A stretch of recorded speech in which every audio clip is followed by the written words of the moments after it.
네, 안철수의 우공이산. 우씨성을 가진 할아버지가 결국 정성을 다했더니 산을 움직였다는 그 고사인데 과연 지금 시점에 안철수 대표 의기인데 과연 우공이산의 저력을 발휘해야 할지요. 그리고 야권 상황 보니까요. 예전엔 정치와 좀 달라진 분위기가 느껴집니다. 적장에 대한 예의 사라진 것 같은데 그 시절에 대한 얘기도 좀 나눠보겠습니다. 먼저 오늘 서울 노원병 지역에 출마하겠다는 의사를 밝혔습니다. 재선에 도전합니다. 안철수 의원 어떤 의지를 다졌을까요? 봅니다. 평소 도통 말이 없는 아내가 말합니다. 여의도의 아웃사이더가 되고 소위 정치구단의 비웃음거리가 돼도 처음 시작할 때 그 마음만 변하지 않으면 괜찮다고요. 우공이산의 믿음으로 뚜벅뚜벅 걸어가겠습니다. 그 길에 한 번 더 동행해 주실 것을 간곡하게 부탁드립니다. 자, 지금 안철수 의원 이제 출마 선언 얘기했는데, 자, 톤, 어조, 예전하고 크게 달라진 건 없습니다만, 정치 구단 때문에 내가 비웃음거리가 되더라도라는 말이 굉장히 눈에 띄네요. 이 정치 구단, 누구를 말하는 겁니까? 그 1차적으로는 네. 김종인 대표. 네. 김종인 대표가 자꾸 대권의 뜻이 있어서 야권 통합의 대의를 가로막는 사람인 것처럼 네. 본인을 비하하지 않았습니까? 네. 이렇게 한 데 대해서 그 노회한 정치인 그 김종인 대표가 네. 나를 이렇게 하지만 내가 거기에 굴하지 않고 가겠다라는 게 1차적일 거고 네. 좀 더 넓게 확장 해석을 한다면 네. 김한길 지금 상임 선대위원장이 안철수 대표의 그 양당 구도를 타파하고 3당 체제를 계속 정당을 이 구도를 정립시키기 위해서 광야에서 죽는 길이 있어도 이렇게 가겠다라고 했잖아요. 네. 이 부분에 대해서 약간은 그분을 비판하면서 네. 지금 중요한 것은 그 여당의 새누리당의 과반 집권을 또 개헌 저지선을 개헌을 하지 못하게 우리가 저지 의석을 확보하는 게 중요하다. 네. 야권 전체의 의석 확보가 중요하다라고 통합론을 펴면서 안철수 대표를 마치 네. 어떤 그 소리를 탐하는 네. 이런 것처럼 사실 간접적으로 비판한 것도 역시 네. 겨냥한 나는 당당히 그 대의를 가겠다. 이러한 것으로 두 가지 다 담겨 있는 게 아닐까 싶습니다. 자, 자신이 비웃음거리가 되고 있다고 자체적으로 이제 평가하는 듯한 인상을 좀 주었거든요. 자, 이 돌파에 대한 가능성, 결국 팀 내부의 의견을 일치시키는 일이 굉장히 중요할 것 같은데요. 김한길 전 대표의 생각이 좀 다른 것 같습니다. 그런데 그동안 이제 김한길, 김종인 물밑에서 둘이 손잡고 통합 같이 논의하는 것 아니냐는 얘기가 계속 나왔는데요. 오늘 그렇지 않다는 취지의 얘기를 좀 담았습니다. 과연 어떤 정도의 얘기일지 한번 확인해 볼까요? 김한길 상임 공동위원장입니다. 김 대표의 통합 제안은 진정성과 절박성을 담은 정중한 제안으로 받아들여지지 않았습니다. 패권주의 청산의 진정성을 담보하는 일이 선행돼야 야권의 개헌선 저지를 위한 뜨거운 토론이 있을 수 있을 것입니다. 자, 손수호 변호사, 이런 건 어떻습니까? 자, 어떤 일이 계속인데 보통 법률 사건 내에서도 그런 일이 있을 수 있지만 어떤 일이 벌어졌는데 딴 얘기하다가 한참 지나서 사실은 그게 아니고 이렇게 한마디 얻는 것을 두고 사람들이 판단할 때 좀 근거로 삼게 됩니까? 사실은 어떤 사람이 자신의 입장을 드러내거나 아니면 어떤 사안에 대한 그런 분석이나 평가를 이제 밝힘에 있어서 그동안 쭉 일관성이 있게 조금씩 말해오다가 결정적으로 결론을 내렸다고 한다면은 보다도 이제 그 발언에 대한 어떤 무게가 실릴 수 있겠죠. 하지만 그와 반대로 꼭 임경우를 지칭하는 건 아닙니다만 그동안 약간 좀 눈치를 보고 약간 좀 다른 쪽으로 보다가 갑자기 그와 좀 상반되거나 좀 결이 다른 결론을 마지막에 내버린다면은 과연 그 진위가 무엇인가, 과연 그동안 어떤 일이 있었는가에 대해서는 좀 의문이 들 수밖에 없거든요. 네. 물론 정치인의 말 한마디 한마디가 그때 상황 따라 다 달라지고 또한 네. 그 상황, 그 순간 가장 옳은 말을 하는 것이 정답이라고 할 수 있겠습니다만 네. 그래도 뭔가 약간 그동안 흔들려 왔고 뭔가 그동안의 그런 보였던 것과 다른 결론을 냈다는 점에 대해서는 약간 좀 이상한 점도 없지 않아 있는 것 같습니다. 자, 자신의 통합과 연대, 이 다양한 생각도 또 더불어 얘기했습니다. 김한길 대표, 지금 안철수 대표와 생각이 몇 프로나 겹치는지 모르겠네요. 그 얘기도 더 들어보겠습니다. 제 말씀은 더불어민주당 김종인 대표가 듣고 기뻐하시라고 드린 말씀이 아니라 야권 모두가 느껴야 할 위기감과 절박감, 책임의식을 말씀드렸던 것입니다.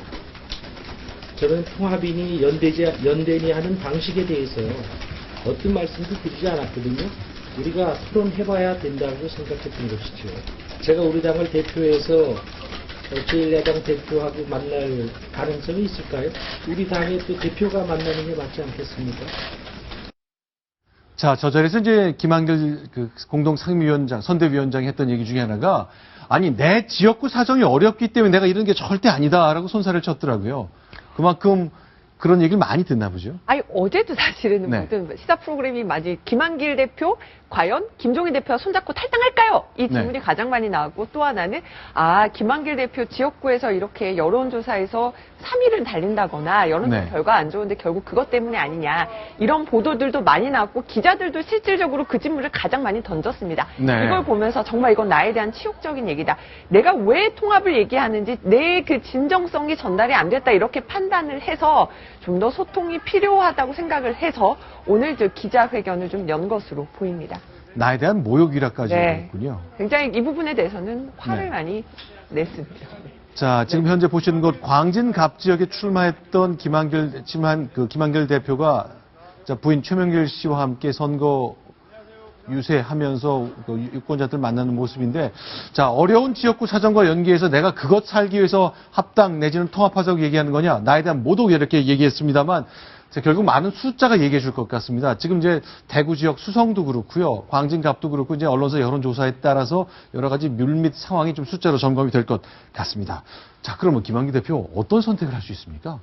그 김한길 대표가 오늘 한 얘기를 사실 잘 봐야 됩니다. 네. 여기 보면 김종인 대표의 그 통합 제안을 뭐 오늘 거리를 둔 것처럼 네. 그렇게 일부 해석하고 있지만 저는 그렇게 보지 않는 것이요. 그렇죠. 그 지금 조건, 다시 말해서 이 통합의 패권 청산, 네. 이 진정성이 지금 담보되지 않았다. 네. 그러니까 이것이 제대로 담보될 수 있는지를 지켜보겠다는 겁니다. 네. 당장 내일 지금 2차 컷오프의 첫 시작이 되는데 네. 여기서 지금 당내 의원들이 다시 합칠 수 있는, 통합을 하거나 선거 연대를 네. 더민주화할 수 있도록끔 그 이른바 친노 패권, 그동안 네. 또 많은 비판을 받았던 막말, 갑질, 이런 의원들의 상징적인 인물들을 쳐내준다면 네. 통합의 명분이 당내에서도 여론이 더 확산될 것이고, 그때 분명히 다시 문제를 제기하고, 그런 여건이 끝내 제기되지 않는다면 결국은 불출마하는 길을 택하는 그 길로 갈 수밖에 없는 이런 상황으로 지금 가고 있는 것 같습니다. 지난 5분 사이에 제가 김한길 의원을 얘기할 때 공동 상임위원장이라고 얘기했거든요. 둘 다 틀린 얘기입니다. 공동 선거대책위원장이잖아요. 이렇게 제가 호칭이 잘 입에 익지 않은 이유가 있습니다. 국민의당의 선대위의 존재감 자체가 없거든요. 지금 선거운동을 준비하는 건지 통합 문제에 그 방패막이 하고 싸우느라 여러 가지 정신이 가 있거든요. 자, 그러면 이런 질문을 해볼 수 있겠습니다. 박주선 의원이 오늘 아침 라디오 인터뷰에서 한 얘기인데요. 과연 이 질문에 김한길 대표는 어떤 답을 할 수 있을까요? 들어보겠습니다. 김한길 의원 하면은 그래도 민주당 대표를 지낸 분이고 정치 무게가 있는 분인데 그렇게 다시 더불어민주당으로 가려면 왜 탈당을 했으며 국민의당 선대위원장을 왜 맡습니까? 어불성설이라고 저는 봅니다. 네, 그러니까 상임선대위원장을 아예 맡지를 말든가, 맡아서 선거를 이기겠다고 했으면 끝까지 가든가, 그런 의문을 던지는 것 같습니다. 그런데 하지만 안철수 대표와 김한길 대표 이 양쪽 두 끝을 두고요, 중간에 이 의원들의 생각이 다 다르잖아요. 심정숙 기자. 네. 문병호 의원도 그런데 어제도 그렇고 오늘도 그렇고 5명을 콕 집어서 이 사람들을 빼주면 우리가 통합할 수도 있다고 이름을 얘기했네요. 네. 보통 이렇게 실명 잘 거론 안 하는데 2번 연속 그랬습니다. 네, 오늘 정치혁신위원장을 맡고 있는 문병호 의원이 20대 총선에서 반드시 심판을 해줘야 될 10명이 있다 하면서 1사 명단을 발표를 했는데 그중에 5명이 더민주에 있는 정청래, 이목희, 전해철, 김경엽, 이해찬, 이 5명을 실명을 딱 박아서 이 사람들한테는 공천 안 준다, 이런 약속이 있어야지만 통합 논의를 할 수 있다. 그리고 이 지역 같은 경우에는 반드시 떨어뜨리기 위해서 국민의당에서 저격 공천을 하겠다. 지금 요 5명에 대해서는 친노 패권 세력이고 무능한 86을 대표하는 대표 주자들이기 때문에 20대 총선에서 반드시 청산해야 된다. 공개적인 자리에서 문병호 의원이 이런 이야기를 했습니다. 야, 이분들 이 지역엔 우리가 반드시 후보를 내서 떨어뜨리겠다고 한 게 어제고 오늘은 이 5명을 배제해주면 통합 논의할 수 있다 그랬거든요. 이런 식으로 보통 얘기 안 해왔는데 이남희 차장 네. 5분 도대체 뭘 이렇게 잘못했길래 국민의당 이렇게 싫어하는 겁니까? 이해찬 전 총리의 경우는 뭐 육선에서 가장 이제 그 친노의 최다선 의원이기도 네. 하고요. 사실은 여기는 예전에 새정치민주연합 시절에도 혁신위에서 네. 어떤 친노 패권을 청산했다라는 이미지를 좀 주려면은 바로 이해찬 의원부터 불출마하시는 게 좋겠다. 이런 것이 당내에서도 의견이 나왔습니다. 친노 최다선 의원이기 때문에 네. 이해찬 전 총리는 상징적인 분이고요. 지금 김경엽 의원이 나와 있는데 비노는 세작 발언. 일단은 막말 논란을 빚기도 했고요. 그렇게 네. 비노에서 반대했는데 친노 네. 사무부 총장으로 임명돼서 그때 논란이 되기도 했었죠. 전해철 의원도 친노의 어떤 핵심 인사로 분류됩니다. 흔히 삼철 하면은 이호철, 양정철 그리고 전해철 의원이 꼽히는데 어떤 좀 친노의 이미지가 강하기 때문에 또 전해철 의원을 뽑았고요. 자, 전해철 네. 의원은 이제 노무현 청와대에서 인사수석 비서관을 지내서 인사수석 아니, 비서관이 민정수석인가요? 아니고요. 네, 네, 그렇습니다. 민정수석을 지냈고요. 그다음에 이목희 의원의 경우도 지금 정책위의장을 맡고 있고 또 운동권의 어떤 좀 상징적인 존재기도 하고요. 네. 또 문재인 대선 후보 시절에도 어떤 그 문재인 대표를 많이 도왔는데 어떤 좀 친노 이미지, 친노 강경파 이미지 때문에 이목희 의원을 택했고요. 마지막으로 정청래 의원의 경우는 뭐 따로 설명을 안 드려도 네, 국민의당이 어떻게 생각하는지 네. 좀 잘 알 수 있을 것 같습니다. 네. 근데 이제 정치가 많이 팍팍해졌다고 얘기를 하는데 이번 저격의 대상 5명을 콕 집은 것도 그 중에 하나라고 볼 수 있겠습니다만 야당의 최상층부에 있는 분들 사이에 서로 좀 말에 좀 뭐랄까요? 부드러움이랄까요? 완곡함이랄까요? 그런 게 좀 사라진 것 같네요. 오늘 아침 동아일보 정용관 정치부장의 칼럼을 보니까 안철수 의원 며칠 전에 인터뷰했을 때 이런 표현이 나오는데 실제로 이렇게 불렀을까요? 손정숙 기자 어떻습니까? 네, 그 노회한 분이 이렇게 기회도 주시네요. 이렇게 안철수 대표가 김종인 대표를 노회한 분이다. 네. 그 표현을 했고요. 네. 머릿속이 온통 노회한 네. 김종인에 대한 불편함으로 가득 차 보였다. 이런 네. 평가를 받았습니다. 그러니까 직접 이렇게 마이크 잡고 국민들 앞에 카메라 앞에서 하는 얘기가 아니라 동아일보 기자 한두 명과 함께 인터뷰를 한 자리에서 오랜 시간 사적 대화를 나눴는데 그때 이런 느낌을 강하게 줬다. 또 노회한 분이라고 아주 공개적으로 표현했다. 자, 어떻습니까? 야당 내에서도요. 사실 뭐 문재인 대표가 안철수 대표를 그리고 김종인 비대위 대표가 그 안철수 대표를 뭐 그동안 수도 없이 지적하고 비난하고 폄훼하고 낮춰말하고 그랬잖아요. 저 노회한 분이라는 대목에서는 사실 네. 뭐 저는 그렇게 뭐 폄하나 거친 표현이라기보다는 네. 사실 안철수 대표 안철수스럽게 네. 나름대로 이렇게 울분을 굉장히 좀 가라앉혀가면서 한 얘기라는 오히려 생각이 비교적 좀 억누르고 한 예. 표현으로 보시는 겁니까? 그렇습니다. 지금 마음속에 김종인 대표를 바라보는 안철수의 시각은 네. 그 철저하게 아주 그 수시로 일관성이 밥 먹여주냐라고 얘기했잖아요. 네. 그러니까 스스로가 변신을 거듭하면서 그 낡은 정치의 어떤 구태로 사람을 깔아뭉개고 본인의 편의에 따라서 지금 사람을 어떤 그 또 경멸하는 이런 그 정치 아까 그것을 나름 제가 볼 때는 정제된 표현으로 노회한이다. 아하. 이렇게 좀 소화해서 한 표현 아닌가. 네. 아, 예. 박성원 부국장 이제 예. 소화하고 소화한 것이 김종인 예. 대표를 참 노회한 사람이다 평가했다 그렇습니다. 이건데요. 네. 일단 이남희 차장 어떻습니까? 실제로요 국민의당 소속 의원들 그리고 문재인 대표나 김종인 대표와 가까웠던 현역 의원들이 이른바 적장이라 할 수 있는 상대편의 수장 이런 분들을 향해서 좀 어떻게 얘기하는지 굉장히 궁금하네요. 이게 별별 얘기를 다 하는데 일단 김종인 네. 대표가 네. 안철수 대표에 대해서 요즘 네. 비판하는 발언을 많이 했잖아요. 여기 보면 수준이 어느 정도라는 거 안다. 그렇죠. 경제를 그렇게 네. 잘 몰라서 누가 용어를 가르쳐주니까 공정성장이라고 한다. 그러니까 컨텐츠가 없다고 보는 어떤 컨텐츠가 좀 부족한 이상주의자다. 이런 시각으로 본다. 네. 이런 해석도 하는데도 일각에서는 이런 얘기를 하더라고요.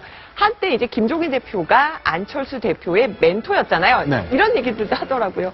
예전에 이제 안철수 후보 시절에 윤여준 네. 전 장관, 김종인 위원장 이런 분들 전부 네. 멘토 아니냐 하니까 그런 분이 멘토면은 멘토 2,300명 네. 된다 이렇게 안철수 당시 후보 시절에 얘기한 적이 있는데 그 말도 그렇게 김종인 대표가 나중에 좀 불편했나 보다. 네. 이런 얘기들도 하고요. 일단은 김종인 대표의 시선에는 문재인 전 대표나 안철수 대표가 좀 부족한 사람으로 인식하는 것 같다라는 얘기들이 많습니다.